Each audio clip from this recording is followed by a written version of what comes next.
नमस्कार दर्शकों, आपका स्वागत है इस विशेष कार्यक्रम में जहां हम बात करेंगे सुहागिन महिलाओं के सबसे प्रिय व्रत करवा चौथ के बारे में। यह व्रत हर साल कार्तिक मास की कृष्ण पक्ष की चतुर्थी को रखा जाता है। इस दिन विवाहित महिलाएं अपने पति की लंबी आयु और अच्छे स्वास्थ्य की कामना करती है। आज हम आपको सुनाएंगे करवा चौथ की पौराणिक कथा, व्रत का महत्व, पूजा विधि और इससे जुड़ी परंपराएं। तो बने रहिए हमारे साथ अगले 2 घंटे तक। करवा चौथ का महत्व। करवा चौथ सिर्फ एक व्रत नहीं बल्कि पति पत्नी के रिश्ते की मजबूती का प्रतीक है। इस दिन स्त्रियां निर्जल उपवास रखती हैं, सुबह सूर्योदय से पहले सरगी खाती हैं और फिर रात को चंद्रमा के दर्शन के बाद ही जल ग्रहण करती हैं। यह व्रत न केवल पति की लंबी आयु के लिए होता है बल्कि परिवार की समृद्धि, सुख शांति और दाम्पत्य जीवन की मधुरता के लिए भी किया जाता है। पुराने समय में यह व्रत प्राचीन भारत के सिंधु घाटी सभ्यता से जुड़ा माना जाता है। पौराणिक कथा अब आती है सबसे महत्वपूर्ण बात, करवा चौथ की कथा, वीरवती की कथा।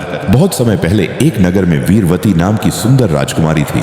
उसका विवाह एक राजकुमार से हुआ। शादी के बाद उसने पहला करवा चौथ व्रत रखा।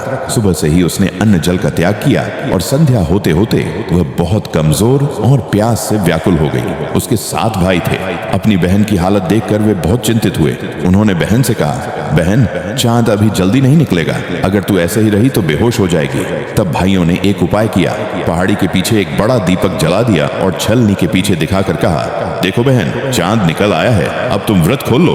भाइयों की बातों में आकर वीरवती ने व्रत तोड़ दिया, लेकिन जैसे ही उसने पहला कौर खाया उसे खबर मिली कि उसका पति गंभीर बीमार हो गया है। वह भागी भागी अपने पति के पास पहुंची तो देखा कि उसका पति मृत्युशैया पर है। यह देखकर वीरवती रोने लगी और भगवान से प्रार्थना करने लगी। उसकी भक्ति और पश्चाताप देखकर मां पार्वती प्रकट हुई और कहा, बेटी, ये सब